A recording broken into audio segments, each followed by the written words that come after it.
Hi ಗೆಳೆಯರೇ, ನಮಸ್ಕಾರ. ಸ್ವಾಗತ ನಿಮಗೆ ಜವಾರಿ ಕ್ರಿಯೇಟರ್ ಗೈಡ್ ಯೂಟ್ಯೂಬ್ ಚಾನಲ್ನಲ್ಲಿ. ಇವತ್ತಿನ ಈ ಮೊನೆಟೈಸೇಷನ್ ಅಪ್ಡೇಟ್ ಕೇಳಿ ನನಗಂತೂ ಭಾಳ ಅಂದ್ರೆ ಭಾಳ ಖುಷಿ ಆಗೈತಿ. ಆ ಖುಷಿ ನಿಮಗೋಸ್ಕರ ನಿಮ್ಮ ಜೊತೆ ಹಂಚ್ಕೋಬೇಕಂತ ಇವತ್ತಿನ ಈ ವಿಡಿಯೋ ಮಾಡ್ತಾ ಇದ್ದೀನಿ.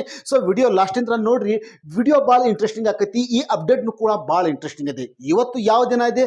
31 ಜುಲೈ 2024. ಇವತ್ತು ಒಂದು ಅಪ್ಡೇಟ್ ಬರ್ತಾ ಇದೆ ಮತ್ತು ಯೂಟ್ಯೂಬ್ದ ಒಂದು ಆಫಿಷಿಯಲ್ ಯೂಟ್ಯೂಬ್ ಚಾನಲ್ ಇದೆ, ಕ್ರಿಯೇಟರ್ ಇನ್ಸೈಡ್ ಅಂತ. ಅಲ್ಲಿ ಇಂಗ್ಲೀಷ್ನಲ್ಲಿ ಕೂಡ ಈ ವಿಡಿಯೋ ಕೂಡ ಬಂದಿದೆ.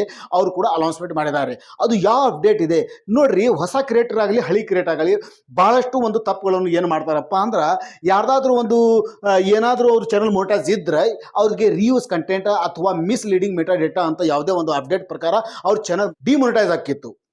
ಡಿಮೊನೆಟೈಸ್ ಆದಮೇಲೆ ಅವರಿಗೆ ಅಪೀಲ್ ಮಾಡುವ ಒಂದು ಆಪ್ಷನ್ ಸಿಕ್ತಿತ್ತು. ಅವ್ರು ಯಾರು ತಪ್ಪು ಮಾಡ್ಯಾರ ಯಾವ ಇಲ್ಲ ಅಂತ ತಿಳಿತಿದ್ದಿಲ್ಲ.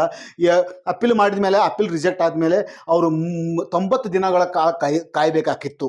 ಆದರೆ ಈಗ ಇಲ್ಲ. ನಿಮ್ಮದು YT ಸ್ಟುಡಿಯೋದ ಡ್ಯಾಶ್ಬೋರ್ಡ್ನಲ್ಲಿ ಕೂಡ ಒಂದು ಅರ್ನಿಂಗ್ ಹಬ್ ಅಂತ ಬರ್ತೈತಿ. ಆ ಅರ್ನಿಂಗ್ ಹಬ್ ಟ್ಯಾಬ್ನಲ್ಲಿ ಹೋಗಿ ನಿಮಗೆ ಒಂದು ಅಡ್ವಾನ್ಸ್ ಒಂದು ಫೀಚರ್ ಕೊಡ್ತಾರೆ ಅವರು. ಅದು ಏನು ಕೊಡ್ತಾರಪ್ಪ ಅಂದ್ರೆ, ಈ ಮೊನೆಟೈಸೇಷನ್ ಹೊಸ ರೂಲ್ಸ್ ಪ್ರಕಾರ ನಿಮ್ಮ ಚಾನಲ್ನಲ್ಲಿ ರಿಯೂಸ್ ಕಂಟೆಂಟ್ ಇದೆಯೋ ಅಥವಾ ನಿಮ್ದು ಏನಾದರೂ ವಿಡಿಯೋದಲ್ಲಿ ಮೆಟಾ ಡೇಟಾ ಅಂದರೆ ಡಿಸ್ಕ್ರಿಪ್ಷನಲ್ಲಿ ಏನಾದರೂ ಹೆಚ್ಚಿಗೆ ಹ್ಯಾಶ್ಟ್ಯಾಗ್ ಹಾಕಿರೋ, ಅಥವಾ ವಿಡಿಯೋ ಬೇರೆ ಕ್ಯಾಟಗರಿ ಮೇಲೆ ವಿಡಿಯೋದ ಒಂದು ಟಾಪಿಕ್ ಬೇರೆ ಇದೆ, ಅದರದ ಲೆಂತ್ ಇದು ಏನಿದೆ ಟೈಟಲ್ನಲ್ಲಿ ಬೇರೆನೇ ಟೈಟಲ್ ಅದ, ಟಾಪಿಕ್ ಬೇರೆ ಅದ, ಟೈಟಲ್ ಬೇರೆ ಅದ, ಮತ್ತು ಟ್ಯಾಗ್ಗಳು ಬೇರೆ ಬೇರೆ ಚಾನಲ್ದ ನನ್ನ ಹೆಸರಾಗಲಿ ಮತ್ತೊಬ್ಬರ ಚಾನಲ್ ಆಗಲಿ ದೊಡ್ಡ ಕ್ರಿಯೇಟರ್ಗಳ ಚಾನಲ್ದ ಹೆಸರುಗಳು ಟ್ಯಾಗ್ನಲ್ಲಿ ಯೂಸ್ ಮಾಡಿರೋ, ಬೇರೆ ಬೇರೆ ಚಾನಲ್ ಹೆಸರುಗಳನ್ನು ಶಾರ್ಟ್ ಹ್ಯಾಶ್ಟ್ಯಾಗ್ನಲ್ಲಿ ಯೂಸ್ ಮಾಡಿರೋ, ಅಥವಾ ಈ ಥರ ಭಾಳಷ್ಟು ಪ್ರಾಬ್ಲಮ್ಸ್ಗಳು ಇರ್ತಾವೆ. ನಿಮ್ಮ ಚಾನಲ್ ಡಿಮೊನೆಟೈಸ್ ಮಾಡೋಕ್ಕಿಂತ ಮೊದಲು ಇದು ಅರ್ನಿಂಗ್ ಹಬ್ ಟ್ಯಾಬ್ನಲ್ಲಿ ಕೂಡ ನಿಮಗೆ ಮೊದಲೇ 7 ದಿನ ಮೊದಲೇ ನಿಮಗೆ ಇವರು ಇನ್ಫಾರ್ಮೇಷನ್ ಮಾಡ್ತಾರೆ.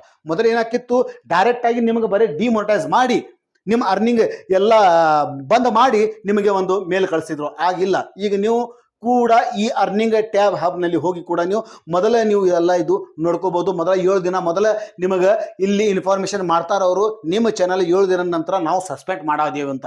ಈ ಅಪ್ಡೇಟ್ಲಿಂದ ನಿಮಗೆ ಏನು ಅವೇರ್ನೆಸ್ ಬರ್ತೈತಿ ಅಂದ್ರೆ, 7 ದಿನ ಮೊದಲು ನಿಮಗೆ ಗೊತ್ತಾಕೈತಿ ನಮ್ಮ ಚಾನಲ್ ರೀಯೂಸ್ ಕಂಟೆಂಟ್ ಸಲುವಾಗಿ ಇದು ನಮ್ಮ ಡಿಮೊನೆಟೈಸ್ 7 ದಿನ ನಂತರ ಡಿಮೊನೆಟೈಸ್ ಆಗುವುದಿದೆ. ಈಗ ನಾವು ಏನು ಮಾಡಬೇಕು ಅಂತ ನೀವು ಅಪೀಲ್ ಮಾಡುವ ಒಂದು ಆಪ್ಷನ್ ಅಲ್ಲಿ ಕೊಡ್ತಾನೆ. ನೀವು 7 ದಿನ ಮೊದಲೇ ನೀವು ಅದು ಆಪ್ಷನ್ ಬಂದ ಮೇಲೆ ನಿಮಗೆ ಒಂದು ನಿಮಗೆ ಇನ್ಫಾರ್ಮೇಷನ್, ನಿಮಗೆ ಒಂದು ವಾರ್ನಿಂಗ್ ಕೊಟ್ಟ ಮೇಲೆ ಆ ಟ್ಯಾಬ್ನಿಂದ ನೀವು ಇದು ಅಪೀಲ್ ವಿಡಿಯೋ ಮಾಡ್ಬೋದು. ಅಪೀಲ್ ವಿಡಿಯೋ ಮಾಡಿದರೆ ಅವಾಗ ಅವರು ಆ ನಿಮ್ಮ ಚಾನಲ್ ಚೆಕ್ ಮಾಡುವಂಥ ಒಂದು ಪರ್ಸನ್ ಏನಿದೆಯಲ್ಲ, ಆ ಆಫೀಸರ್ ನಿಮ್ಮ ಚಾನಲ್ಗೆ ನಿಮ್ಮ ಅಪೀಲನ್ನು ಓದಿ, ನಾನು ಅವ್ರು ತಪ್ಪು ಮಾಡಿದರೆ ಅವ್ರ ತಪ್ಪು ಗೈಡ್ಲೈನ್ಸ್ಲಿಂದ, ಅವ್ರ ತಪ್ಪು ಒಂದು ಮಾಹಿತಿಲಿಂದ ನಿಮ್ಮ ಚಾನಲ್ ಡಿಮೊನೆಟೈಸ್ ಮಾಡೋದಿದ್ರೆ ಅವ್ರ ಕಡೆ ತಪ್ಪಿದ್ರೆ ಕೂಡ ಅವರು ತಿದ್ದುಕೊಂಡು ನಿಮ್ಮ ಚಾನಲ್ ಡಿಮೊನೆಟೈಸ್ ಮಾಡೋದಿಲ್ಲ. ಆದರೆ ನೀವು ರೀಯೂಸ್ ಕಂಟೆಂಟ್ ಅಥವಾ ಮಿಸ್ಲೀಡಿಂಗ್ ಮೆಟಾ ಡೇಟಾ ಯೂಸ್ ಮಾಡಿಕೊಂಡು, ಅಥವಾ ಬೇರೆ ಬೇರೆ ಸೆಕ್ಷನ್, ಬೇರೆ ಬೇರೆ ಪಾಲಿಸಿ ಒಳಗೆ, ಬೇರೆ ಬೇರೆ ಸೆಕ್ಷನ್ ಒಳಗೆ ನಿಮ್ದು ಯಾವ ಚಾನಲ್ ನಿಮಗೆ ಡಿಮೊನೆಟೈಸ್ ಎದಕ್ಕೆ ಮಾಡ್ತಾ ಇದ್ದಾರೆ ಅಂತ ನಿಮಗೆ ಅವರು ಮೊದಲೇ ತಿಳಿಸ್ತಾರೆ. ಅಲ್ಲಿ ಪೂರಾ ಆರ್ಟಿಕಲ್ನಲ್ಲಿ ಪೂರಾ ಬರೆದಿರ್ತಾರೆ. ನಿಮಗೆ ಒಂದು ಲೆಟರನ್ನು ಕಳಿಸಿರ್ತಾರೆ ಅವರು ಆ ಅರ್ನಿಂಗ್ ಹಬ್ ಟ್ಯಾಬ್ನಿಂದ. ಅದರಲ್ಲೇ ಅದು ರಿಯೂಸ್ ಕಂಟೆಂಟ್ಲಿಂದಾಗಲಿ, ಅಥವಾ ಮಿಸ್ಲೀಡಿಂಗ್ ಮೆಟಾ ಡೇಟಾಯಿಂದಾಗಲಿ, ಅಥವಾ ಬೇರೆ ಯಾವುದೇ ಕಾಪರೇಟ್ ಸ್ಟ್ರೈಕ್ ಗೊತ್ತಿಂದಾಗಲಿ, ಏನಾದರೂ ಆಗಲಿ ಅವರು ಮೊದಲೇ ನಿಮಗೆ ಇನ್ಫಾರ್ಮೇಷನ್ ಮಾಡ್ತಾರೆ. ನೀವು ಸರಿಯಾಗಿದ್ದರೆ, ನಿಮ್ಮ ಕಡೆ ಯಾವುದೇ ತಪ್ಪು ಇಲ್ಲ ಅಂದರೆ ನೀವು ಅಪೀಲ್ ಮಾಡಬಹುದು. ಅಕಸ್ಮಾತ್ ಈ 7 ದಿನದಲ್ಲಿ ನೀವು ಅಪೀಲ್ ಮಾಡಲಿಲ್ಲಪ್ಪ ಅಂದ್ರೆ ನಿಮ್ಮ ಚಾನಲ್ ಡಿಮೊನೆಟೈಸ್ ಆಕೈತಿ. ಡಿಮೊನೆಟೈಸ್ ಆದಮೇಲೆ ಮತ್ತು ನಿಮ್ಮ ಚಾನಲ್ ಡಿಮೊನೆಟೈಸ್ ಆದಮೇಲೆ ನಿಮಗೆ ಮತ್ತೊಂದು 20 ದಿನ ಒಳಗೆ 20 ದಿನದ ಒಂದು ಕಾಲಾವಕಾಶ ಇರ್ತೈತಿ. 20 ದಿನ ನಿಮಗೆ ಟೈಮ್ ಇರ್ತೈತಿ. ಆ 20 ದಿನ ಒಳಗೆ ನೀವು ನಿಮ್ಮ ಚಾನಲ್ ಡಿಮೊನೆಟೈಸ್ ಆದಮೇಲೆ ನೀವು ಅಪೀಲ್ ಮಾಡಬಹುದು. ಆಮೇಲೆ ಅಪೀಲ್ ಮಾಡಿದ್ರೆ ನಿಮ್ಮ ಅಪೀಲ್ ಎಕ್ಸೆಪ್ಟ್ ಆಯಿತು, ನಿಮ್ಮ ಚಾನಲ್ನಲ್ಲಿ ಚೆಕ್ ಮಾಡಿಕೆಸಿಂದ ನಿಮ್ಮ ಚಾನಲ್ನಲ್ಲಿ ಅಂಥದ್ದು ಏನು ಕಂಡಿಲ್ಲಕಂದ್ರೆ ನಿಮ್ಮ ಚಾನಲ್ ಮತ್ತೊಮ್ಮೆ ನಿಮಗೆ ಆ 20 ದಿನ ಒಳಗಡೆ ನಿಮ್ಮ ಚಾನಲ್ ಮೊನೆಟೈಸ್ ಮಾಡ್ತಾರ. ಇಲ್ಲಿಕಂದ್ರೆ ಮತ್ತು 90 ದಿನ ನೀವು ಕಾಯಬೇಕು.